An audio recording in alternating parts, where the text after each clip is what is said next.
निर्धारित 3% से कम है। अध्यक्ष महोदय, सदन को यह जानकर प्रसन्नता होगी, आर्थिक मंदी के बावजूद सकल वित्तीय घाटे को सीमित करने में हम सफल रहे हैं। अध्यक्ष महोदय, मैं वर्ष 2013-14 के लिए बजट अनुमान प्रस्तुत करने जा रहा हूं। वर्ष 13-14 हेतु कुल राजस्व प्राप्तियां 37,445 करोड़ अनुमानित है, जो कि विगत वर्ष 2012-13 की पुनरीक्षित अनुमान की तुलना में 16% अधिक है। कुल राजस्व में राज्य का स्वयं का राजस्व, अध्यक्ष महोदय इसको मैं रिपीट करूंगा, कुल राजस्व में राज्य का स्वयं का राजस्व 21,372 करोड़ अर्थात 57% और केंद्र सरकार से प्राप्तियां 16,072 करोड़ यानी 43% है। राज्य की प्राप्तियां अध्यक्ष महोदय 57% है, जो छत्तीसगढ़ और देश में ऐसा राज्य अध्यक्ष महोदय जो हमारे खुद के राजस्व का प्रतिशत हमने मेंटेन किया है और बढ़ाया है। राज्य के स्वयं के राजस्व की अधिक में 19% और केंद्रीय प्राप्तियों में 12% वृद्धि अनुमानित है। राज्य के कर राजस्व में 16% और करेक्टर में 25% की वृद्धि अनुमानित है। वर्ष 2013-14 के लिए अनुमानित कुल व्यय 44,159 करोड़ है, जिसमें आयोजन व्यय में 24,699 करोड़, आयोजनेतर व्यय में 19,470 करोड़ है। वर्ष 12-13 के पुनरीक्षित अनुमान की तुलना में वर्ष 13-14 का कुल व्यय 15% अधिक है। आयोजन व्यय में यह वृद्धि 9%, आयोजनेतर व्यय में 24% अनुमानित है। आयोजनेतर व्यय में वृद्धि का मुख्य कारण राज्य सरकार द्वारा किसानों को धान बोनस के लिए 1,700 करोड़ की राशि का प्रावधान रखा गया है। आयोजना व्यय कुल व्यय का 56% अनुमानित है। आयोजना व्यय में केंद्रीय योजना का हिस्सा 9% अर्थात 2,208 करोड़, राज्य आयोजना का 91% अर्थात 22,499 करोड़ है। राज्य की प्रति व्यक्ति आयोजना व्यय 9,499 रूपये अनुमानित है, जो विगत वर्ष की तुलना में 899 रुपया अधिक है। वर्ष 13-14 में राज्य आयोजना का कुल व्यय 22,491 करोड़ अनुमानित है, जो कि वर्ष 12-13 के पुनरीक्षित अनुमान 20,868 करोड़ की तुलना में 8% अधिक है। इसमें केंद्रीय सहायता 3,163 करोड़, राज्य के स्वयं के संसाधन 19,328 करोड़ सम्मिलित है। इस प्रकार राज्य आयोजना का 86% स्वयं के संसाधन से पोषित है, यह पिछले वर्ष 85% था। अध्यक्ष महोदय, राज्य आयोजना का 86% 86% स्वयं के संसाधन से पोषित है, 85 से बढ़कर इसको 86% इस साल हुआ है। राज्य आयोजना में अनुसूचित जनजाति क्षेत्र के लिए 35%, अनुसूचित जाति क्षेत्र के 11%, समान क्षेत्र के लिए 54% राशि का प्रावधान किया गया है। वर्ष 13-14 में पूंजीगत व्यय 7,230 करोड़ अनुमानित है, जो कि वर्ष 2012-13 के पुनरीक्षित अनुमान 6,301 करोड़ की तुलना में 15% अधिक है। पूंजीगत व्यय कुल व्यय का 16%, सकल घरेलू उत्पाद का 4.21% अनुमानित है। अध्यक्ष महोदय, वर्ष 12-13 के लिए पुनरीक्षित अनुमान 15,715 करोड़ की तुलना में वर्ष 2013-14 में आयोजनेतर राजस्व 19,470 करोड़ अनुमानित है, जो कि 24% अधिक है। वेतन भत्ते में भुगतान 6,799 करोड़, पेंशन 2,505 करोड़, ब्याज भुगतान 1,246 करोड़, विभिन्न योजनाओं हेतु आर्थिक सहायता के लिए 177 करोड़ तथा विभिन्न संस्थाओं को अनुदान हेतु 5,157 करोड़ शामिल है। वर्ष 2013-14 में बजट में सामाजिक क्षेत्र में 41%, आर्थिक क्षेत्र में 41%, सामान्य क्षेत्र में 18% राशि का प्रावधान रखा गया है। अध्यक्ष महोदय, राज्य के स्वयं के राजस्व में निरंतर वृद्धि के कारण फलस्वरूप इस बजट में पूर्व वर्षों की भांति 2,429 करोड़ का राजस्व अधिक अनुमानित किया गया है। राज्य का सकल वित्तीय घाटा 5,143 करोड़ अनुमानित किया गया है, जो कि सकल घरेलू उत्पाद का 3% है तथा राजकोषीय उत्तरदायित्व एवं बजट प्रबंध अधिनियम में निर्धारित 3% के बराबर है। वित्तीय घाटे की पूर्ति ऋण लेकर की जाएगी। वर्ष 2013-14 हेतु कुल प्राप्तियां 43,977 करोड़ और कुल व्यय 44,169 करोड़ अनुमानित किया गया है। इस वित्तीय व्यवहार के फलस्वरूप 192 करोड़ का शुद्ध घाटा अनुमानित है। वर्ष 12-13 के संभावित घाटा में 1485 करोड़ को शामिल करते हुए वर्ष 13-14 का कुल बस्ती घाटा 1677 करोड़ अनुमानित है। इस घाटे की वित्तीय अनुशासन, अतिरिक्त आय के संसाधन जुटाकर इसकी पूर्ति की जाएगी। अध्यक्ष महोदय, मैं वर्ष 2013 के लिए कर प्रस्ताव सदन में प्रस्तुत करना चाहता हूं। सुव्यवस्थित कर प्रणाली वित्तीय प्रबंधन का अभिन्न अंग है। आज से 2003 साल पूर्व कौटिल्य ने अर्थशास्त्र में करारोपण के सिद्धांत का वर्णन किया था, जिसके अनुसार कर का संग्रहण निष्पक्ष, पारदर्शी, न्याय संगत वितरण के सिद्धांतों के आधारित होना चाहिए तथा कर का भार इस प्रकार संतुलित होना चाहिए कि इसका आर्थिक गतिविधियों पर कोई प्रतिकूल प्रभाव न पड़े। व्यापार, वाणिज्य एवं उद्योग का सतत विकास हो सके, उसका यह सिद्धांत आज भी प्रासंगिक है। हमारी सरकार की कर प्रणाली प्रारंभ से ही इन सिद्धांतों पर आधारित रही है। कर की दरों में युक्तिकरण, कर प्रक्रिया का सरलीकरण तथा चुस्त प्रशासन हमारी रणनीति का हिस्सा रही है। इसके फलस्वरूप करदाताओं में स्वैच्छिक कर अनुपालन की प्रवृत्ति बढ़ी है तथा राजस्व संग्रहण में निरंतर वृद्धि हुई है। वर्ष 2011 में हमने वाणिज्य कर पर जांच चौकी समाप्त करते हुए बैरियर फ्री स्टेट का रूप दिया था। इसे व्यापार और उद्योग में बढ़ावा मिला। मुझे सदन को यह सूचित करते हुए प्रसन्नता है कि जो बैरियर फ्री स्टेट की व्यवस्था वो हमने 31 मार्च 2014 तक इसको जारी रखेंगे। अध्यक्ष महोदय, किसानों और आम उपभोक्ताओं को राहत पहुंचाने के लिए मैं वेट एवं प्रवेश कर में निम्नानुसार रियायत प्रस्तुत करता हूं। धान का रोपा लगाने के लिए उपयोग में आने वाले पैडी ट्रांसप्लांटर पर प्रचलित 5% वेट को समाप्त कर इसे कर मुक्त किया जाएगा। 3000 रुपये तक खुदरा मूल्य तक के मोबाइल फोन और मोबाइल फोन के पार्ट्स, एसेसरीज पर प्रचलित वेट 14% से घटा के 5% किया जाएगा। गत वर्ष लालटेन को वैट से मुक्त किया गया था। अब लालटेन के स्पेयर पार्ट को भी वैट से मुक्त किया जाना प्रस्तावित है। अनब्रांडेड टोस्ट, सुगंधित दूध तथा फूड कलर पर प्रचलित वैट की दर 14% से घटा के 5% किया जाएगा। कुकिंग गैस की बढ़ती हुई कीमतों के कारण इंडक्शन कुकर का उपयोग बढ़ा है। इसे ध्यान में रखते हुए इसकी प्रचलित वैट दर 14% से घटा के 5% किया जाना प्रस्तावित है। ऊर्जा की बचत को प्रोत्साहित करने के लिए एलईडी बल्ब एवं लाइट पर आधारित प्रचलित वैट 14% से घटा के 5% किया जाएगा। प्रतिबद्ध वस्तुओं पर प्रचलित कर की दरों में विसंगति है, जिनके कारण व्यापार विचलन एवं कर अपवंचन की प्रवृत्ति को बढ़ावा मिलता है। इसे दूर करने के लिए तथा स्वैच्छिक अनुपालन को बढ़ावा देने हेतु मैं निम्नानुसार युक्तिकरण प्रस्तावित करता हूं। कंप्यूटर पर वेट की दर 5% है, जबकि इसके पार्ट्स पर यूपीएस पर 14% है। इसे घटा के 5% किया जाएगा।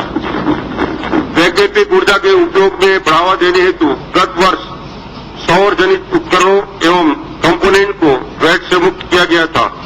अब इस पर प्रचलित 1% प्रवेश कर को भी समाप्त किया जाएगा। छत्तीसगढ़ पाठ्य पुस्तक निगम द्वारा पुस्तकों के प्रकाशन में लगने वाले पेपर पर प्रचलित 1% प्रवेश कर को समाप्त किया जाएगा। सड़क निर्माण के ठेके में कंपोजिशन की दर आयात ठेकेदार के लिए 4% तथा अन्य ठेकेदार के लिए 2% है, जबकि इस पर वास्तविक कर का भार लगभग 2% तथा 1% आता है। इस कारण सड़क निर्माण कंपोजिशन सुविधा का वास्तविक लाभ नहीं ले पा रहे हैं। उन्हें कर निर्धारण तथा रिफंड की प्रक्रिया का सामना करना पड़ता है। इसे दृष्टिगत रखते हुए सड़क निर्माण के ठेकों में कंपोजिशन की दर आयाता के लिए 4% से घटा के 2%, अन्य ठेकेदारों के लिए 2% से घटा के 1% किया जाना प्रस्तावित है। राज्य में निर्मित स्टील इंगोट तथा बेलेट का निर्माण में उपयोग होने पर राज्य में निर्मित स्टील इंगोट और बेलेट का निर्माण में उपयोग होने पर प्रवेश कर नहीं लगता है, जबकि इनके क्रय विक्रय में 1.5% प्रवेश कर दिए है।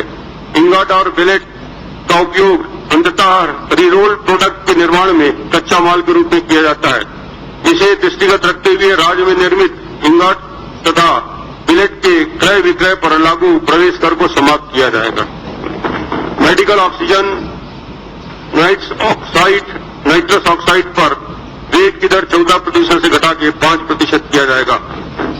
पालतू जानवर के उपयोग में आने वाले पेट फूड पर वेट की दर 14% से 5% किया जाएगा। अध्यक्ष महोदय, वर्तमान में उद्योग विशेषकर आयरन और स्टील आर्थिक मंदी के दौर से गुजर रहे हैं, जिसके कारण प्रदेश की औद्योगिक विकास दर निर्धारित लक्ष्य 10% के विरुद्ध 7% होने का अनुमान है। उद्योग को मंदी के इस दौर से उबारने के लिए वेट तथा प्रवेश कर में निम्नानुसार राहत में प्रस्तावित करता हूं। टीएमटी स्टील बार पर प्रचलित वेट की दर 5% से घटा के 3% किया जाएगा। उद्योग में ईंधन के रूप में उपयोग आने वाले लाइट डीजल ऑयल पर प्रचलित वेट की दर 25% से घटा के 14% किया जाएगा। राज्य के बाहर से क्रय किए जाने वाले आयरन और पिग आयरन और स्टील स्क्रैप के निर्माण में उपयोग होने की स्थिति में प्रचलित प्रवेश कर 1% से घटा के 0.5% किया जाएगा। आयरन और पैलेट का निर्माण में उपयोग होने पर प्रचलित प्रवेश कर 1% से घटा के 0.5% किया जाएगा। राज्य के बाहर से आयातित फर्नेस ऑयल के निर्माण में उपयोग होने वाली प्रचलित प्रवेश कर 10% से घटा के 5% किया जाएगा। सोयाबीन पर प्रचलित प्रवेश कर समाप्त किया जाएगा। सोयाबीन तेल निर्माता इकाइयों द्वारा क्रय किए जाने वाले प्लांट, मशीनरी और स्पेयर पार्ट्स को प्रवेश कर से मुक्त किया जाएगा। वेट तथा प्रवेश कर में प्रस्तावित इन सभी रियायतों के फलस्वरूप राज्य सरकार को 30 करोड़ रुपए की राजस्व हानि होगी। अध्यक्ष महोदय, मैं कृषकों के हित में स्टाम्प शुल्क के निम्नानुसार रियायत प्रस्तावित करता हूं। प्रचलित व्यवस्था में अनुसूचित जाति तथा अनुसूचित जनजाति कृषकों को वित्तीय संस्थाओं से कृषि प्रयोजन हेतु ऋण प्राप्त करने के लिए बंधक विलोपों पर स्टाम्प शुल्क में पूर्णतः छूट प्राप्त है, जबकि सामान्य वर्ग के कृषकों के लिए यह छूट 10 लाख रुपया के ऋण तक सीमित है। इससे अधिक के ऋण पर विलेख पर 2% की दर पर स्टाम्प शुल्क देय है। कृषि लागत में अप्रत्याशित वृद्धि कृषकों के बैंक ऋण पर बढ़ती हुई निर्भरता को ध्यान में रखते हुए सभी वर्ग के किसानों को कृषि ऋण से संबंधित बंधक विलेखों पर स्टाम्प शुल्क से पूर्णतः छूट दिया जाना प्रस्तावित है। उच्च शिक्षा प्राप्त करने वाले विद्यार्थियों को राहत पहुंचाने के उद्देश्य से शिक्षा ऋण से संबंधित बंधक दस्तावेज पर जो वर्तमान में 2% स्टाम्प शुल्क देय है, उसको पूर्णतः छूट प्रस्तावित किया जा रहा है। मैं नगरीय निकाय क्षेत्र में अचल संपत्ति के विक्रय पर देय स्टाम्प शुल्क में निम्नानुसार युक्तिकरण प्रस्तावित करता हूं। वर्तमान में नगरीय क्षेत्र में स्थित संपत्ति के अंतरण विलेखों पर 5% की दर से स्टाम्प शुल्क के अतिरिक्त 1% नगर निगम शुल्क, 1% पंचायत शुल्क तथा 2.5% सरचार्ज, इस प्रकार 7.25% शुल्क देय है। जबकि ग्रामीण अंचलों में नगर निगम शुल्क न लगने के कारण कुल 6.2% शुल्क देय है। इसका युक्तिकरण करते हुए नगरीय क्षेत्र में संपत्ति के क्रय विक्रय पर देय 1% पंचायत शुल्क को समाप्त किया जाना प्रस्तावित है। स्टाम्प शुल्क के इस छूट से राज्य सरकार को 55 करोड़ की राजस्व हानि अनुमानित है। इस बजट के मुख्य रूप से प्रदेश के आर्थिक सामाजिक रूप से कमजोर वर्गों के विकास में ध्यान रखकर बनाया गया है। हमें आभास है कि योजनाओं की घोषणा ही काफी नहीं, इसका प्रभावी क्रियान्वयन से ही योजना सफल होती है। इसके लिए प्रशासन को चुस्त बनाया जाएगा, जवाबदेही सुनिश्चित की जाएगी। योजनाओं की सतत निगरानी एवं मूल्यांकन हेतु सूचना एवं संचार प्रौद्योगिकी पर आधारित GSI प्रणाली को उपयोग में लाया जाएगा। साथ ही लोक सेवा गारंटी अधिनियम के प्रावधानों का पालन सुनिश्चित किया जाएगा। मुझे विश्वास है कि सभी के सहयोग से हम राज्य के विकास के नए आयाम स्थापित करने में सफल होंगे। मैं कवि सूर्यकांत त्रिपाठी नेहरा की उन पंक्तियों के साथ 2013-14 के वार्षिक वित्तीय विवरण का अनुदान मांग को सदन में प्रस्तुत करता हूं।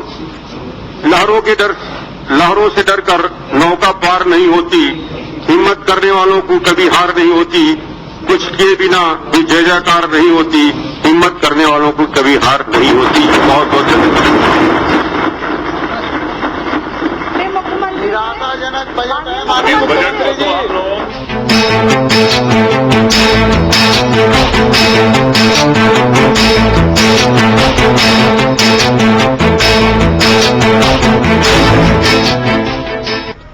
यह छत्तीसगढ़ के मुख्यमंत्री डॉक्टर रमन सिंह के बजट का पिटारा खुल चुका है और जिस तरीके की उम्मीद की जा रही थी सभी वर्गों को, सभी तबकों को ध्यान में रखकर इस बजट को तैयार किया जाएगा, कुछ उसी तरह की स्थिति बनती भी नजर आ रही है। इस बजट को जिस तरीके से मुख्यमंत्री ने पेश किया, हर वर्ग को लुभाने की कोशिश की गई। कृषि का क्षेत्र हो, किसानों को सौगात देने की कोशिश हो, इस बजट में तमाम प्रावधान किए गए हैं। आपको बता दें कि छत्तीसगढ़ के मुख्यमंत्री डॉक्टर रमन सिंह ने आज साल 2013-2014 के लिए बजट का ऐलान कर दिया है। मुख्यमंत्री बेहद उत्साहित भी नजर आ रहे थे।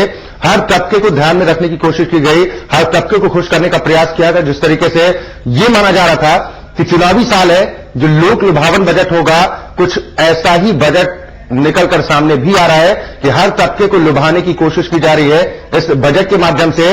और छत्तीसगढ़ के मुख्यमंत्री डॉक्टर रमन सिंह का यह मानना है कि जो बजट पेश हुआ है वो छत्तीसगढ़ राज्य के विकास के लिए मील का पत्थर जरूर साबित होगा।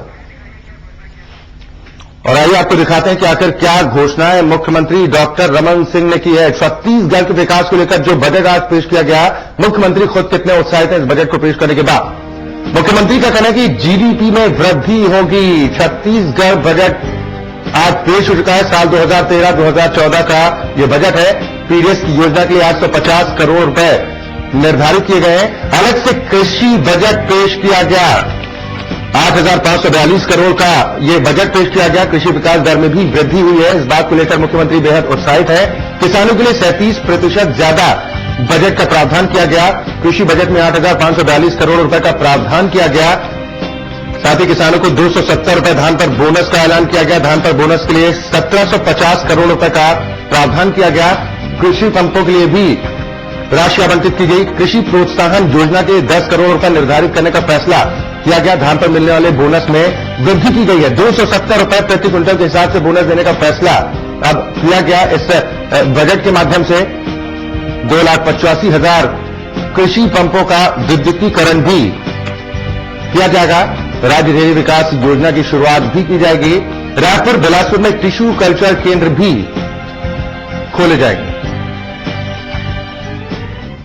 तो छत्तीसगढ़ के मुख्यमंत्री डॉक्टर रमन सिंह ने आज साल 2013-2014 के लिए बजट पेश किया है और जिस तरीके से उम्मीद की जा रही थी कि ये जो बजट होगा वो लोक लुभावन होगा, सभी लोगों के हितों को ध्यान में रखने की बात कही जा रही थी कि ये जो बजट है, मुख्यमंत्री खुद इस बात से बेहद उत्साहित नजर आ रहे थे कि जो बजट होगा विकास को लेकर छत्तीसगढ़ राज्य में मील का पत्थर साबित होगा।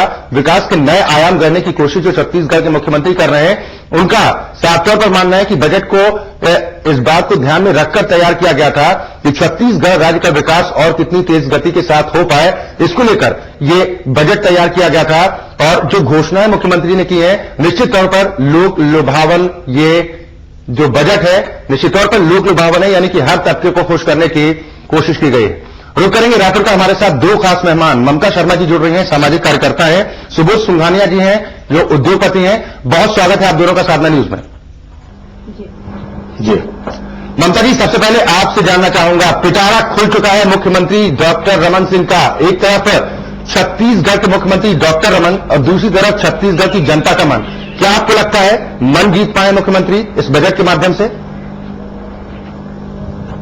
देखिए सर, सीएम साहब ने जो बजट प्रस्तुत किया है निहायत ही एक कहना चाहिए कि लोगों को दिल खुश करने वाला बजट है और बहुत ही आकर्षित करने वाला बजट है।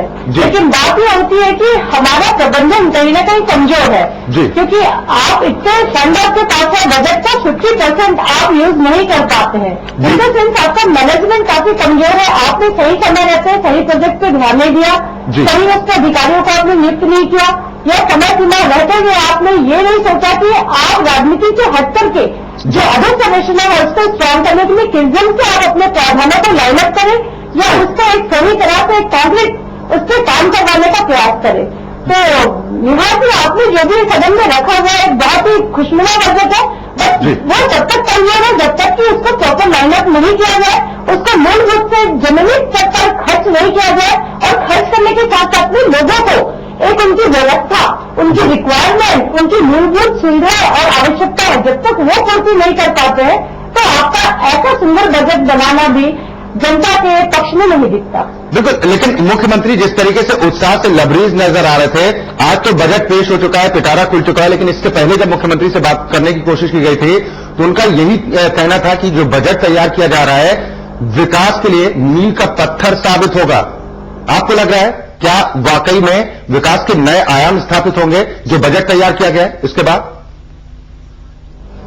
देखिए, हमारे मुख्यमंत्री ने जो आदिवासियों के लिए काफी कुछ उन्होंने नए प्रावधान लाए हैं, कृषि के क्षेत्र में उन्होंने काफी बड़ा बजट डिक्लेयर किया है और रोजगार के क्षेत्र में वो प्रति व्यक्ति 1000 रुपीज देने की बात करते हैं। और वही बात जो शिक्षा के क्षेत्र में वो चाह रहे हैं कि हमारी यूथ, हमारी हायर एजुकेशन को भी काफी कुछ बेनिफिट दिया जाए और उनको एजुकेशन के लिए प्रोत्साहित किया जाए। रही महिलाओं की सुरक्षा की बात तो उन्होंने उस पर कुछ नई भर्ती भी की है महिलाओं की। तो 1000 महिला पुलिसकर्मी की भर्ती की जाएगी, इस बात की घोषणा ममता जी 1000 महिला पुलिसकर्मियों की भर्ती की घोषणा भी की है मुख्यमंत्री ने। जी, मैं इसी बात की तारीफ कर रही हूँ, लेकिन घोषणा सिर्फ घोषणा तक सीमित न रह जाए। और अगर आप भर्ती करते हैं तो क्या वो भर्ती महिलाओं के हित में है, सुरक्षा में है, हमें इस चीज को भी देखना पड़ेगा, क्योंकि भर्तियों में अभी महिलाओं की संख्या कमी नहीं है, बट उनकी जो भूमिका रहती है सिर्फ राजनीतिक और वीआईपी की सुरक्षा और उनके इर्द गिर्द तक ही सीमित होती है। तो जब तक आम जनता को आप उस सुरक्षा हेतु उस महिलाओं की जो भर्ती है वो आप उन तक नहीं पहुंच लेवल करेंगे, सुलभ नहीं कर पाएंगे, तब तक ऐसी भर्ती किस काम की। तो हम आम आदमी के नजरिए से बात करना चाहेंगे कि महिलाएं छत्तीसगढ़ में बहुत असुरक्षित है और सिर्फ 1000 सुरक्षा कर्मचारी, लेकिन सुरक्षा कर्मचारी की जो क्वालिफिकेशन है काम से 12th होती है। एक्चुअली आप उसको बहुत ज्यादा ट्रेनिंग, उनको बहुत से वर्कशॉप कराने की जरूरत है, तब वो समझ पाते हैं कि उनकी भूमिका क्या होनी चाहिए। आप सिर्फ भर्ती करके छोड़ देते तो ये जायज नहीं है। बिल्कुल, यानी कि आप साफ तौर पर यह कहना चाहती हैं कि घोषणा जरूर की गई है, लेकिन इन घोषणाओं पर अमल कितना होता है ये देखने वाली बात होगी। लेकिन आपको नहीं लगता चुनावी साल है, इसी साल के बहाने से ही विकास के रास्ते तो खुले? हाँ, बिल्कुल विकास के रास्ते खुले हैं, लेकिन मैं एक चीज और क्लियर करना चाहूंगी कि सरकार का बजट बहुत सुंदर है, लेकिन हम पिछले गत वर्ष के जो बजट थे उसकी 50% हमने यूज नहीं किया। तो आप सिर्फ सुंदरता की ध्यान न दें, किसी महिला की सुंदरता मायने नहीं रखती जब तक कि उसके अंदर गुण नहीं हो। सद्गुणों का होना, उसका विकास होना निरंतर बहुत जरूरी है। तो इसी तरह से ये चुनावी वर्ष से कहीं ना कहीं चुनावी बजट भी दिखा है हम लोगों को, और चुनावी बजट के साथ में ठीक है आपने अच्छे प्रावधान लाए हैं, बट ये तब तक फुलफिल नहीं होगा, तब तक ये सक्सेस नहीं होगा जब तक हर उस डिजर्विंग व्यक्ति को उस बजट का लाभ न दे सके। बिल्कुल, सुबोध सिंघानिया जी भी हमारे साथ लगातार जुड़े हैं। सुबोध जी, आपको क्या लग रहा है इस पिटारे में कुछ खास है? नहीं, देखिए जो बजट है रमन सिंह जी की बहुत ही प्रभावफुल बजट है जी। इस बजट में हर क्षेत्र को लिया गया, जिसमें किसानों की आज सबसे ज्यादा जरूरी होती है। किसानों की एक एक बात को, किसानों को बिजली को लेकर के उनका जो प्रॉमिस जो गवर्नमेंट ने बजट में अपनी चुनावी घोषणा पत्र में रखी थी इनने जी, उस घोषणा पत्र में बिजली का एक मांग इनकी थी कि बिजली को इनको सब्सिडी मिल रहा है। एक उन चीजों को गवर्नमेंट ने रखी है और गवर्नमेंट की जो जितनी भी घोषणाएं या जो भी चीज को देखें, स्कूल आज 200 स्कूल नए खुलेंगे छत्तीसगढ़ में, एक अपने आप में मिसाल है जो एक हिंदुस्तान को मिसाल जाएगा कि 200 स्कूल अगर नए खुलते हैं, शिक्षा के क्षेत्र में भी हमारी जो छत्तीसगढ़ है एक नाम रोशन करेगा। और यहाँ सवाल आरोप का, तो आरोप तो लगते रहते हैं, पर हमारे रमन सिंह जी जो जिस तरीके से इस सरकार में काम कर रहे हैं, तो मुझे ऐसा लगता है कि जो ये बजट चुनावी ना हो करके ये प्रभावशाली बजट है और हर क्षेत्र को एक एक बारीकी से देख करके इस बजट को लोगों के सामने पेश किया गया है और मेरे ख्याल से पूरे छत्तीसगढ़ की जनता इस बजट की स्वागत करेगी। बिल्कुल, आप जिस तरीके से कह रहे हैं कि पूरे छत्तीसगढ़ की जनता इस बजट का स्वागत करेगी, उद्योगों के लिए क्या कुछ खास आपको नजर आ रहा है इस बजट में? देखिए, इस बजट में हर उस क्षेत्र के लोगों को लिया गया। सबसे ज्यादा जरूरी हमारे छत्तीसगढ़ में किसान भाइयों को उन्हें पूरा अपने साथ लेकर के किसान भाइयों को लेकर के वो साथ में चले हैं। साथ में शिक्षा, एक बस्तर को ले लें आप, बस्तर और पूरे अंचल में, पूरे छत्तीसगढ़ में शिक्षा की बहुत ज्यादा जरूरत है। 200 स्कूल अपने आप में खुलना एक मायने रखता है कि तो निश्चित तौर पर जिस तरीके से मुख्यमंत्री ने ऐलान किया, तमाम घोषणाएं की हैं, अमल की बात जरूर कही जा रही कि घोषणाएं करना अलग बात है, लेकिन उन घोषणाओं पर अमल करना बेहद जरूरी है। चुनावी साल होता है, चुनावी साल में इस बात की उम्मीद भी लोगों की बढ़ जाती है कि चुनाव के बहाने ही सही विकास हो, तरक्की हो। बहुत बहुत शुक्रिया ममता शर्मा जी आपका भी, और साथ ही सुबोध सिंघानिया जी आपका भी बहुत बहुत शुक्रिया। यहां तो छत्तीसगढ़ के मुख्यमंत्री डॉक्टर रमन सिंह के बजट का पिटारा खुल चुका है और जिस तरीके से उम्मीद की जा रही थी कि लोक लुभावन ये बजट होगा, कुछ उसी तरह का बजट तैयार करने की कोशिश की है। हालांकि मुख्यमंत्री डॉक्टर रमन सिंह खुद बेहद उत्साहित है इस बजट को पेश करने के बाद। उनका यह कहना है कि छत्तीसगढ़ के विकास में नए आयाम लाने के लिए यह बजट मील का पत्थर साबित होगा। यहां पर वक्त एक छोटे ब्रेक का, जल्द हाजिर होता।